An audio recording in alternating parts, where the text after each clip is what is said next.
let's do this one here. Teenage Engineering. We need to talk about Teenage Engineering and gas. And the gas. If you're looking for synth gear with a bunch of brains and knowledge, hit up my Discord. There's an invite link in the description of this video. Would love to have you there. And talking about Teenage Engineering, so what an interesting... Wait, hold on. Before we get to that, let me talk about Kendrickathon real quick. Kendrick is my cat, and all donations that go through the donation link, medical bills that I owe for him. So great way to support the channel. Other ways, Patreon, super chats, Twitch subs, all that appreciated.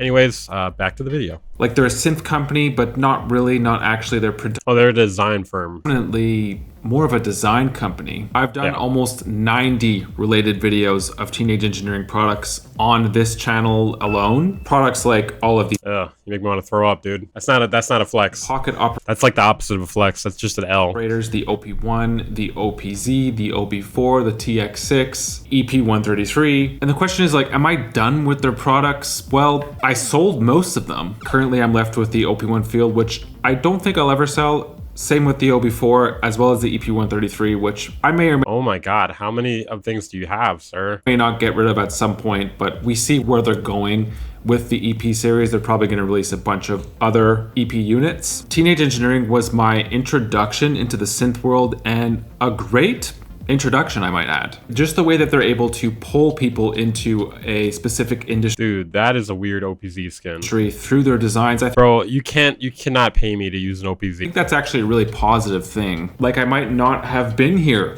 at this point if it wasn't for Teenage Engineering products. And so... Hey, thank you. Hey, Busy. Thank you for the $4.99 super chat. All right, appreciate that, man. I appreciate that. I'm aware of that. Whoa, what the fuck? You just said... Okay, that was weird. And so the question is, like, what's the problem? Why am I making this video? Well, kind of off-brand for this channel, but also not off-brand because it's about Teenage Engineering. A few weeks ago now, CoffeeZilla, who is a... That was really spooky. That was kind of like a jinx, but weirder than a jinx. Who focuses specifically on scams, like internet scams. And he recently put out a video on VR1, a handheld AI designed by Teenage... Yeah, the R1 is garbage, dude. I don't know. Teenage Engineering needs to be put on a watch list for helping put that thing out. Teenage Engineering. The way things have turned out, Rabbit has basically become a giant scam. It also seems like they just straight up lied about... It's just garbage. It's just, I don't know if it's a scam. There's no reason to use that over your phone. Like, it's like supposed to be like a thing you can ask questions to and shit like that, but it does it so poorly that you might as well just ask your phone. How it actually works. I'm sure a lot of them were bought upfront just through...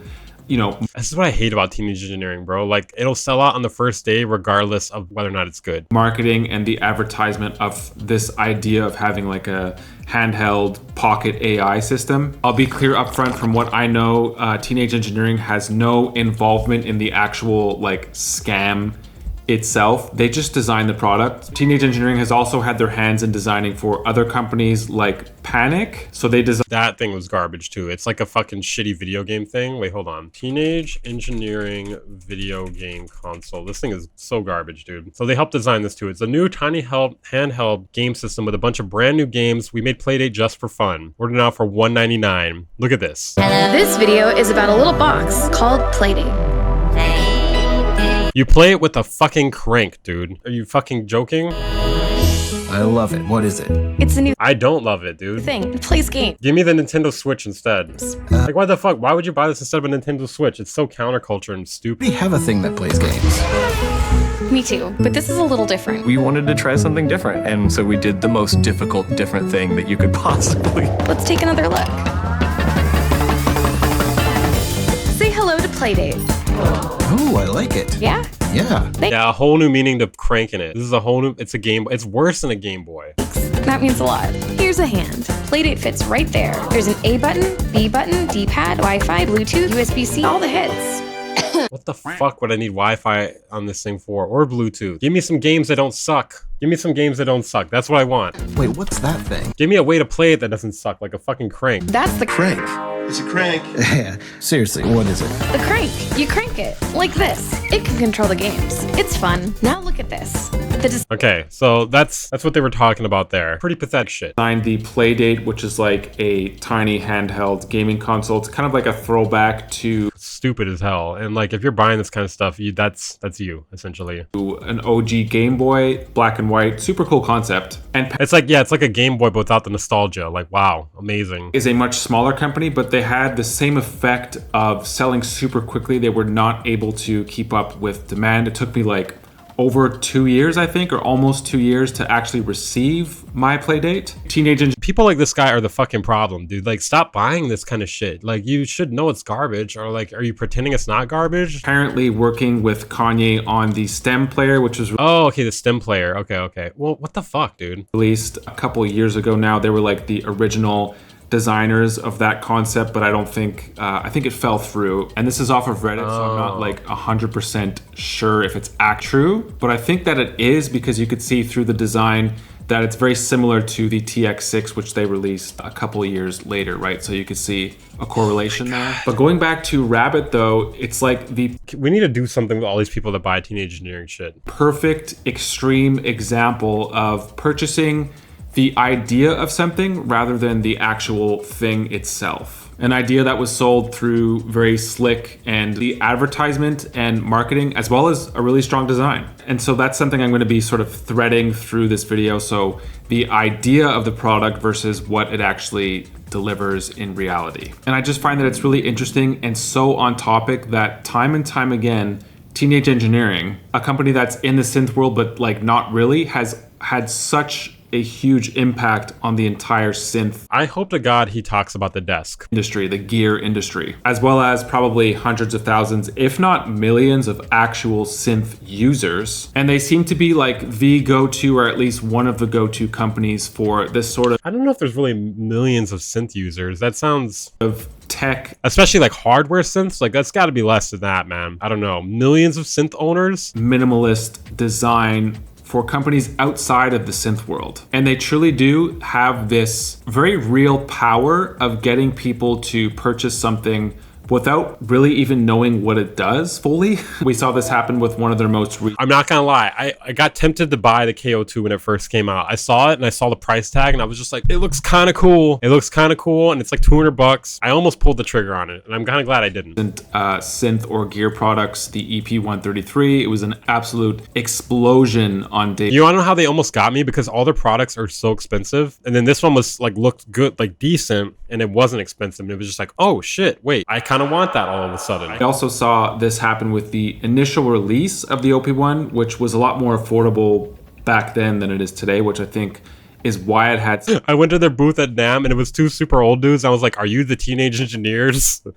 Yes, I am a teenager stuck in an old person's body. I hope I get to go to NAMM this year. I'm having like a lot of expenses though, but I'm gonna try to save up. Huge impact. And then close to maybe like the next decade, big YouTubers who latched onto it, and it had this sort of effect for years, which clearly has slowed down because obviously it's been a decade. And also just the price of the unit has sort of, I think it's sort of jaded people a little bit. And I find this to be a problem within the Dawless community as well. The notion of gas gear acquisition syndrome. I've actually done a fully dedicated version to this topic, so here is that video if you're interested. I feel like the idea of gas was exposed in a very grandiose way outside of the synth industry with Rabbit, which was advertised as an AI tool designed to make everyone's life easier. But in reality, it actually turned out that sticking to your iPhone was just a lot more efficient than purchasing a secondary unit as an AI tool. In the bigger picture of The Dallas community, all 7 of us. It's not NAM. It's not NAM. It's NAM.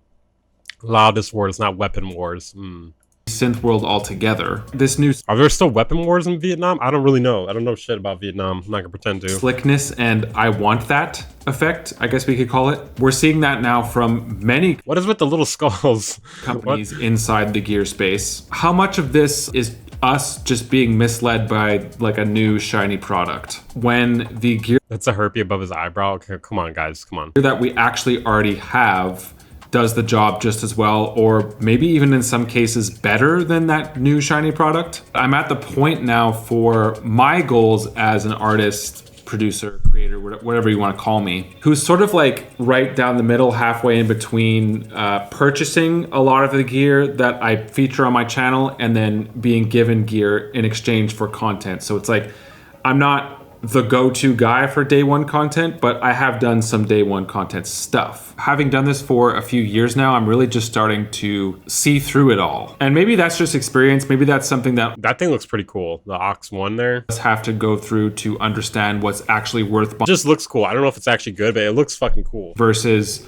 what is a marketing ploy that may not actually deliver on what they're suggesting that a product can actually do. I've realized that as humans, we have like a weak spot. We're kind of dumb in this way. I include myself in this category. We might not actually see the reality of the situation when we're impulse buying a piece of gear because it is exciting. I, along with a bunch of my YouTube creator colleagues, it's no secret, we're contributing to this endless announcement of new shiny gear, the new best thing. I bet there will be a Udio dot. Oh god, dude. At the same time, as someone who's, like I said, down the middle of gear sometimes and also buying new gear, I'm rushing to purchase certain units. Like the Digitac 2 was one. I'm just waiting for the DAW-less piece of hardware that comes out where it's basically like, look, it can do all the things a computer can do. You can even play games on it.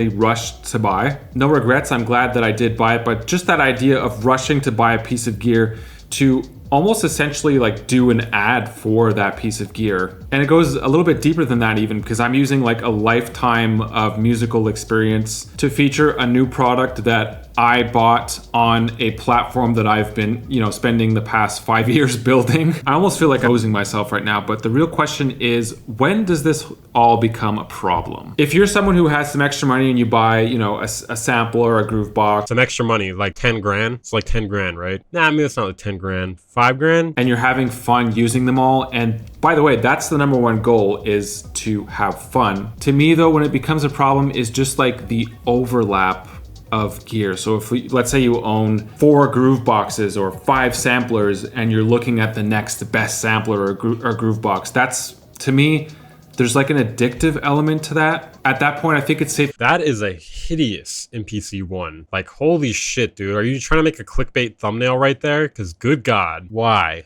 Allegedly. to say that you're buying into the idea of this new sampler. Maybe you think that it's going to make your music better or whatever it might be. Are you fucking joking me right now? And by the way, it's not.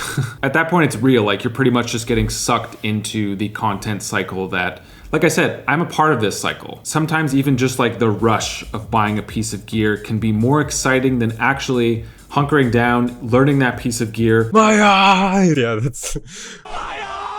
music with that piece of gear. In the end, ultimately, it really depends on what your goal is. Is it more of a hobby? Is it just to have fun? Are you someone who would like to maybe compose and release music? Which one are you? Circling back around to Teenage Engineering, again, I feel like they're the perfect company to get this point across. Because to me, it's clear that they are the masters of selling the idea of a product rather than the actual product itself. I think he's making some good points here. They're selling an idea of something and people, they fall for it. Through their designs, which truly are pieces of art. After seeing that CoffeeZilla Rabbit video, things just really clicked for me in that respect. Another reality that I'm sure you're already aware of, this is a pretty expensive hobby. Chances are that regardless, you're going to want to spend some time and money and experiment with, several pieces of gear to find out what's right for you. How cool and minimalist a piece of gear looks. I think it becomes FOMO when it's something that's going to sell out, essentially. Improve your skills as a musician. It doesn't even necessarily mean Which I guess is a lot of these pieces of gear, especially the Teenage Engineering stuff. have more fun with that piece of gear. It's just another unit you're going to have to learn. And it's also not going to replace the consistent time and practice that you need